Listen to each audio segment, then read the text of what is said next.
All right, folks, we are here. We're back in Washington, D.C. We have a lot to do. So, right there, that's the D.C. courthouse. That's the HHS building. Obviously, that's the House. The Senate offices are on the other side. The Rayburn building. On this side, it's the Hart building. No, I'm sorry, it's the Hart building. Hey, what's up, Jay Renmo? How you doing? Messy Mel, how you doing? You know where we're at. Let me see if I can walk this way just so I can give you guys a cool view. So that's the D.C. courthouse. That's where the cases that I have preferred against the county of Napa. I do have a case with the United States Department of Justice that's active there. But unlike I've met a lot of people here, and they're actually engaged against some of the agencies here. My legal matter with the DOJ is not against them. It's a request for them to use their power, their compulsory power, investigative power, to get things done.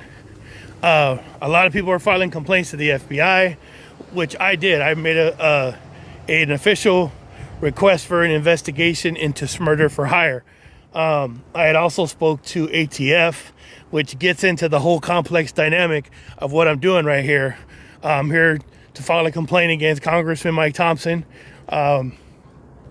He had initiated a congressional inquiry into that to the United States Department of Justice to request a situation report, which is something that your elected representative can do on your behalf. A request to the DOJ or other federal agencies to give you a situation report like, hey, where's this at? I'm reaching out on behalf of my constituent. They've notified me that X, Y, and Z. And so we are making a request for a status update. And so Mike Thompson initiated that into the FBI request or to the FBI inquiry relative to my spouse that was potentially setting a trap. Now remember, the people that were unalive, the victims, they were all walked into traps by people that they know. Everybody, my first wife's father, Mariana, etc. So that's what's going on in that building over there. It's not against the DOJ. It's a request for the DOJ to use the power that they have to conduct an investigation. FBI is not the Federal Bureau of Prosecution. It is the Federal Bureau of Investigation. So they investigate, and the U.S. attorneys would prosecute should they determine there's enough evidence. Now, it's ironic that I'm standing right here right now, where I'm walking right here. This is the Grant Monument, right? That's where everybody showed up that day. It was a very, very small crowd. And right there, people showed up and they were telling their stories for the We Shall Be Free thing, right? It wasn't that many people. And I was just driving one of the parents, Carla Jimenez Lopez. Some of y'all were here probably observing that thing while I was live. I don't know why anybody would pick the Grant Monument unless they're just trying to fluff their own ego. There's a lot more effective places that people could have been set up. But probably the most ironic thing was the whole town was booked for another event. It was Pride. So the whole time people were here telling their story, you could probably hear music in the background go because there was a concert going on right there. So somebody didn't do their due diligence to really check it out. But at that monument right there, like I said, I was just here to drive and support Carla Jimenez Lopez, but I told her, like, don't ask me to get involved in none of this. I don't ride with these people. I don't like what they do and what they say and how they say it.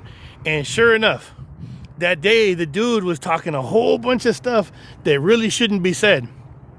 And I'll be honest, when I hear people say some things that kind of lean towards violence or make threats towards upper echelon kind of stuff, I get the hell away from them people, because a lot of them aren't put together like that, and they're talking a whole bunch of stuff out of the side of their neck that they're not capable of. And unfortunately, some of those people are putting words in people's mouths, or their mouth is writing a check that those people's asses could not cash if necessary. You know, they're talking about soccer moms and regular people. Surely there are people who could, get down with the get down, but it's not necessary. There's other ways.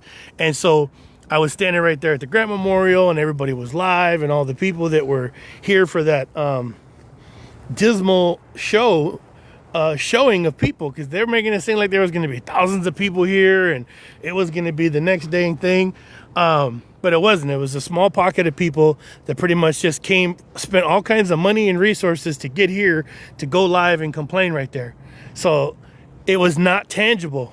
The amount of paper it would have required, there was a whole bunch of math that people just were refusing to acknowledge, and they spent a whole lot of money to come here, and there was no proof in the pudding. So it was kind of abhorrent to see. And I hear a lot of people talk things on here, but they don't share, how do you say, wouldn't it be wiser to teach these people how to fight for themselves than to be this like, hey, I'll take care of your thing, when they don't really take care of it? Some of these folks that step out there and say, hey, I'll fix it, or for a certain, the dude that was right there doing that thing, he showed up in California. Him and his team showed up in California, and they said we're not going to do anything until people start fundraising for us. So things like that are something that folks need to be aware of. Well, you're not going to help people unless they fundraise for you. So stuff like that, a lot of people didn't have the privilege of hearing that, but they were duly informed. If somebody's going to show up and say, hey, I'm not here to help anybody unless they fundraise for me, and it doesn't have any significant proof that they've done anything effective. Some of these people are saying, hey, give me $2,800 or $3,000, and I'll send a letter to your elected representative. I'll send a letter to the Supreme Court, which does absolutely nothing. Sending a letter up there, come on, man, get off the gas. But instead of teaching people how to fight at their own battlefronts, people are saying, hey, shoot me a couple $1,000 and I'll do the fighting for you. It's a scheme. This is what you got to do. You got to bring your little happy butts up here. You got to do your own research and do your own fighting. Surely you can learn from other people, and there's help to be had. But if people are saying, flip me a few stacks of money, and then maybe I'll help, it's like, come on. You can't see the sleight of hand.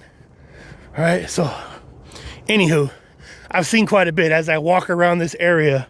I've seen a lot. So here's where your congressmen are, right? On the other side, there's the House. Behind the House is the Supreme Court. There is the DC court right there that has purview over all these buildings. There's Health and Human Services. Some of y'all may have seen me when I was there multiple times. When they were out there calling to action in California, I was always here with my megaphone and trying to speak out and have our voices heard. Now, the senator's office is on the other side. That's the Rayburn building. Oh, I'm sorry. No, this is the Rayburn building. That's the Hart building on the other side. So there's the Cannon building, Rayburn. So your elected officials for Congress will be here. The Hart building's on the other side over there by the Supreme Court. My apologies. I've got my bearings all mixed up right now. But I just left it's a non-governmental agency that I guess conducts investigations into like congressional oversight. I thought it was like an official body within, the mechanism of Congress and Senate here, but it's not. It's an independent, non-governmental investigative body. And so we are 100% requesting an investigation into Congressman Mike Thompson. He's out there raising a whole bunch of hooting and he's hollering all over Napa County, but flat out refuses to give me an ECAT, which is the findings of his congressional investigation. Now, remember, I went to Congressman Mike Thompson before all this happened. I got all this in writing and said, hey, the expectation of these crazy people is for me to go into that courtroom as a means to protect my son, that I got to say stuff that's just bananas and crazy that I'm not supposed to have to. And Mike Thompson did a whole bunch of nothing. So it's reasonable to ask, where's those findings at? So him and his staff are being named. They're being added to John Anaya versus County of Napa et al., Washington, D.C. I have the documents here. The initial filing had a list, but that list included 50 unnamed does, which I have to now correct that to include those does. And those documents are in here. We got a lot in here. Got a lot to do. This is what it takes. And there's still, even with all this energy and effort, there's no guarantee. So when people make promises that they can, and we could do this, and we're national. Anytime I hear people where they start the conversation talking about how they're nationally recognized and qualified and national, all this, that should be a first red flag. Because people that are really good at what they do, they don't have to like boast and brag, and it's a, how you say, now I don't want to say a Napoleon complex or whatever, but it sounds goofy. Like if I was beautiful and handsome and I was just saying, hey, you know what, I'm the most handsomest man in the country, and I won all of this, and it would sound stupid and ridiculous. So when these people that are trying to pull money from folks' pockets, when they say stuff like that, it just sounds kind of ridiculous. Because when it comes to family court, it's so different all across the country. There's similarities, there's common denominators, there's playbooks, but each county and state has its own rules and laws. And some of these folks are making promises that they sure enough can't keep. All right, so we're at the Cannon Building. This is where the Narco-Terrorism Summit took place for CPAC. It was an amazing event. I walked into a room full of people that were so brave, because there was people that came here from Mexico. There was people that were in Venezuela and Central and South America, military attaches. But I was just so impressed by the courage of the people that were here for the CPAC Summit, because they're standing in opposition to the cartel from within the interior of Mexico. Like, it's one thing for us to do it here. It's relatively safe. We got a good amount of protection. But a lot of these people that were keynote speaking were doing this from within the interior of Mexico. And that means they're within striking distance of those nasty cartel people. And so their courage was impressive. The first keynote speaker that was here that day, I think he lost 5 of his family members, and yet here he is. They're turning to America and saying, hey, can we work together to eradicate this problem that exists? Because it's harmful to both of our countries. You have things that go that way, and you have things that come this way. And it's devastating the people that are there, and it's devastating our country. So on January 25th, 2025, when the executive order went in place identifying the cartels as FTOs, I don't think people understand the significance of that. That's what it took for them to clear up El Salvador, was because all the predecessors to Bukele, they didn't identify the gangs as terrorists. They were just calling them gangs or organized crime. But he came in, he changed it. Just like on January 25th, 2025, that was the significant executive order that went in place that day. And Mexico has yet to make that leap yet. And that's what those people were showing up is. I mean, and like, I hope that I hope at some point people understand it's easier said than done. We can sit back here from the safety of our country and we can criticize, but the cartels are brutal, man. They are brutal. When they send a message, they send it. And so those people standing their business there means they're putting everything out there on the line. So it's far easier, for us to say, hey, they're not doing enough. So sometimes I've said that from the outset. It may take somebody externally to come and eradicate that problem, because there's the money, there's the fear element. I mean, people can say Scheinbaum's not doing her job and this and that, and she's involved. People talk about Morena and they talk about the PRI, the PRI, but in reality, anybody can get touched down there by those people. So any decision that's made politically or otherwise, those people could retaliate. So they're going to need somebody, and they're going to need a bond and a union. And that's what took place that day here. It was a wonderful event. We had so many keynote speakers that were here, and I heard everything that they had to say, and it was a wonderful experience. For those of you just getting there, I was in the Army. I was 2-2 infantry, Ramrod. We deployed to Kosovo as peacekeepers. When I was in Kosovo with 2-2 infantry, my spouse went and stayed in Mexico with some of her friends that I didn't know. I didn't meet them until later. But her father would eventually be taken by force from his home in San Diego, California, and he would be dispatched and discarded on the freeway right there on the 805 and Palm Avenue. He was unfortunately moonlighting on the side with some really bad people with the cartel, and they took my first wife's father's life.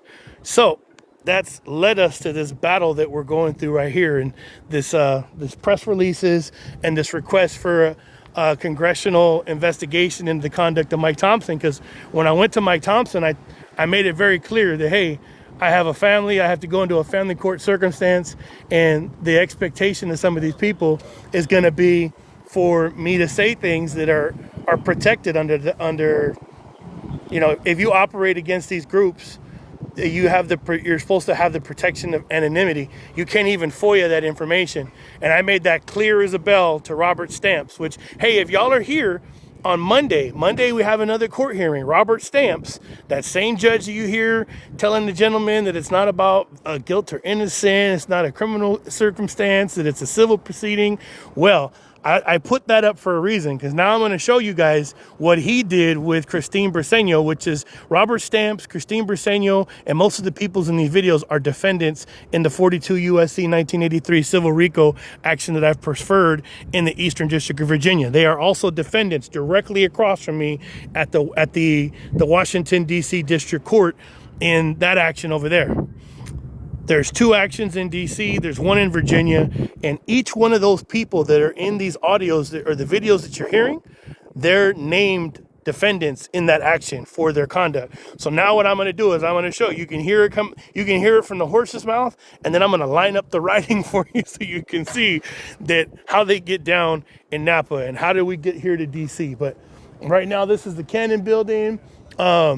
I came here I got all the press releases and a whole bunch of stuff I need to do, but I can't say enough how impressed I was with the courage of both the Americans and the people that came from Mexico to the Cannon building for the CPAC Narco Summit that I attended. It was amazing, man, because I meet so many people here and they just don't get it. They don't understand what I'm navigating through, and I've came to the realization that, I got to speak my mind now, because these people are they're ambush experts. So I won't get a time to speak. I won't get an opportunity to speak my mind should that come to pass. And the reality is that could come to pass because of the abhorrent conduct of these individuals. And that's why I'm fighting right now, because you never know when they're going to get a hold of you or whatever. And people piss and moan and complain about what's going on, and they keep making up justifications and all this other stuff. And it gives the impression that they're siding with these people that do these horrible things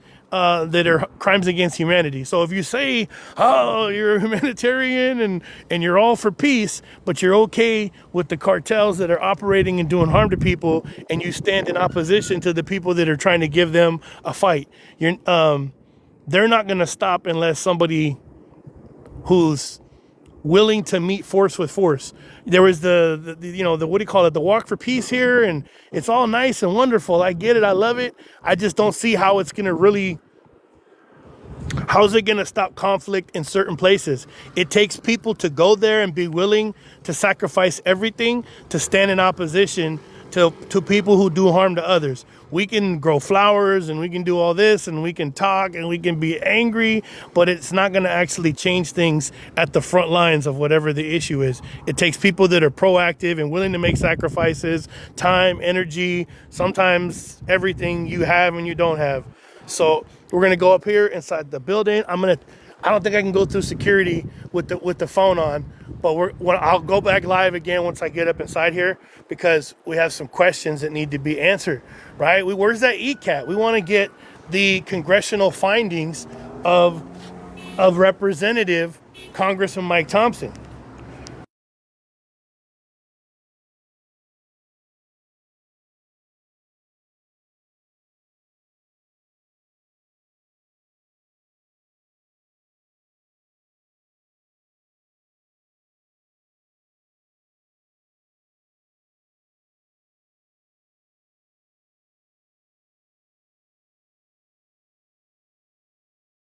So let me tap out with you guys, and I'll tap back in once we get somewhere